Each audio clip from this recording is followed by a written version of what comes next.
예수가 그리스도라고 얘기하는 것이 성경의 복음입니다. 예수님이 우리의 그리스도가 되십니다. 그래서 그리스도의 의미를 지금까지 쭉 살펴봤습니다. 그리스도는 인간의 모든 문제를 해결할 수 있는 유일한 구원자가 되는 직분입니다. 그리스도는 우리의 모든 죄를 해결하는 참 제사장의 역할을 감당하신 분이고, 우리 모든 배경에 있는 사단의 문제를, 사단을 이기신 참된 왕의 역할을 하신 분이고, 우리로 하여금 하나님을 떠나서 원수되어 있고 죽어 있는 우리로 하여금 하나님을 만나게 하는 참 선지자 역할을 감당하신 분이 그리스도입니다. 그래서 그리스도는 우리 인간의 모든 문제의 근원을 해결할 뿐만 아니라 우리의 모든 문제를 해결하실 수 있는 그런 전능하신 하나님이라고 볼 수가 있습니다. 그래서 그 그리스도가 사실 우리 인생에 오시면 우리의 모든 문제는 끝난다고 해도 과언이 아닙니다. 그런데 요는 누가 그리스도이냐, 그 얘기입니다.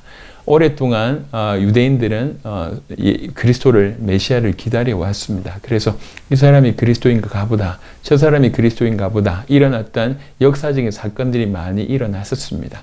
그러는 중에 나사렛 마을에 예수라고 하시는 분이 오셔서 예수라고 하신 분이 하신 일을 보니까 과연 이분이 그리스도가 맞구나. 그리스도가 아니었다가 그리스도가 되신 것이 아니라 예수님은 처음부터 그리스도셨지만 예수님의 특별히 사역을 통해서 그리스도로 확인하게 되었다고 할 수가 있습니다. 그래서 이들이 깨닫고 예수가 그리스도구나. 예수가 그리스도다 라고 하는 깨달음과 그 메시지, 그것들이 선포되기 시작하고, 즉 예수가 그리스도라고 하는 복음을 선포하기 시작하고 그것을 믿기 시작하면서 그 복음으로 인생이 변화되어지는 놀라운 일이 벌어졌습니다. 그런데 어떻게 해서 그들이 예수님이 그리스도라고 하는 사실을 깨닫게 되었을까요? 이 얘기를 좀 해보도록 하겠습니다. 예수님은 이 땅에 오셔가지고 정말로 공생의 기간 동안에 물론 태어나신부터 시작하셨겠지만 특별히 공생의 기간 동안에 메시아로서 하셔야 될 일, 메시아라고 한다면 반드시 성취되어야 될 그 모든 구약의 예언을 그대로 성취하셨고 이루셨습니다. 하지만 궁극적으로 예수님의 메시지의 사역은 십자가와 부활로 확정이 되었다고 볼 수가 있습니다.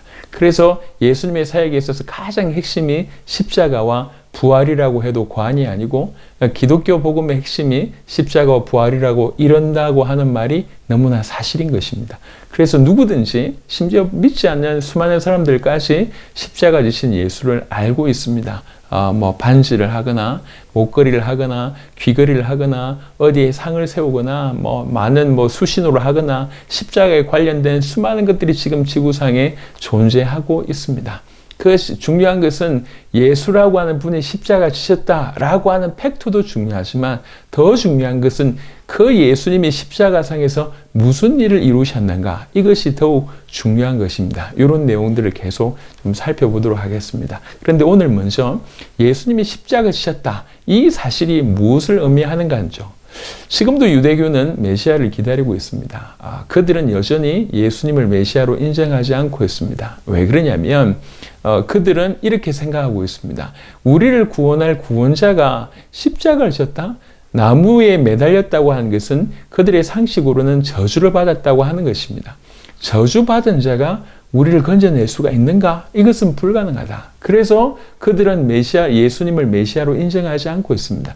근데 바꿔서 그 기독교는 바로 그 사실 때문에 그가 십자가 지셔서 저주를 받으셨다라고 하는 것 때문에 그 메시아를 믿습니다. 왜 그러냐면 신명기 21장 23절에 그 시체를 나무 위에 밤새도록 두지 말고 그날에 장사하여 네 하나님 여호와께서 너에게 기업으로 주시는 땅을 더럽히지 말라. 나무에 달린 자는 하나님께 저주를 받았음이니라. 나무에 달린 것이 하나님께 저주를 받는 것입니다. 맞습니다. 그래서 유대교는 예수님을 메시아로 인정하지 않습니다. 그런데 우리는 그래서 예수님을 메시아로 인정하는 거예요.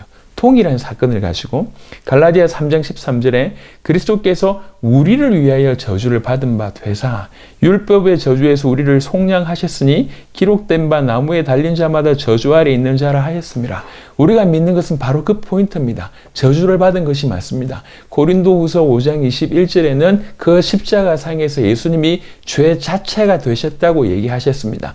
죄 자체가 되셔서 인류의 모든 죄와 저주를 그가 잘못해서 받은 저주가 아니라 인류의 모든 죄와 저주를 그의 몸에 이렇게 짊어지신 것입니다. 그래서 동일하게 그가 나무에 매달려서 저주를 받은 것이 맞는데, 그래서 저주를 받았다는 것 때문에 유대교는 메시아로 인정하지 않지만 우리는 왜 그가 저주를 받았냐, 이것을 보는 겁니다. 그는 그의 실수와 잘못 때문에 저주를 받은 것이 아니라 우리 모든 죄와 우리가 받을 저주를 대신 받으셨다. 그가 우리를 대신해서 저주를 받으셨기 때문에 우리가 속량을 받았다. 그래서 우리는 그 저주 받으신 그 예수님을 그리스도라고 믿는 것입니다. 이것이 기독교의 신앙입니다.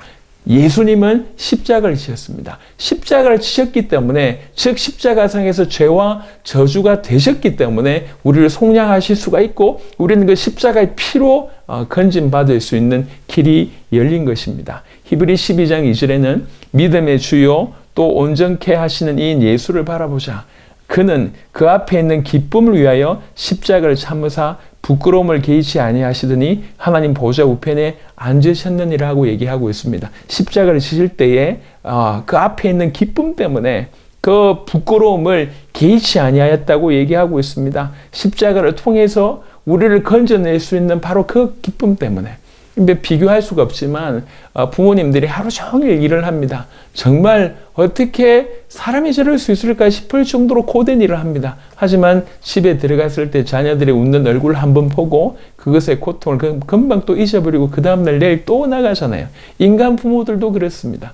우리 주님이 십자가를 지실 때 그 고통은 이루 말할 수가 없었습니다. 이미 아시듯이 예수님이 십자가 지시기 전에 얼마나 기도했습니까? 할 수 있으면 이 잔을 내게서 옮겨달라고 기도했습니다. 십자가는 하나님이시기 때문에 간단하게 질 수 있는 그런 성질의 것이 못 되었습니다. 그 십자가의 아픔을 앞으로 일어날 우리의 구원에 그것을 위해서, 그런 엄청난 기쁨을 위해서 참으셨다고 얘기하고 있습니다. 빌립보 2장 8절에 사람의 모양으로 나타나사 자기를 낮추시고 죽기까지 복종하셨으니 곧 십자가의 죽으심이라. 그 십자가의 죽으심은 죽기까지 복종한 참된 순종을 뜻합니다. 하나님의 사랑과 하나님의 공의가 그대로 녹아있는 것이 바로 십자가입니다. 그 십자가를 지신 그 예수님이 그 십자가상에서 그리스도의 일을 감당하신 것입니다. 계속 십자가의 메시지를 연이어서 좀 하도록 하겠습니다.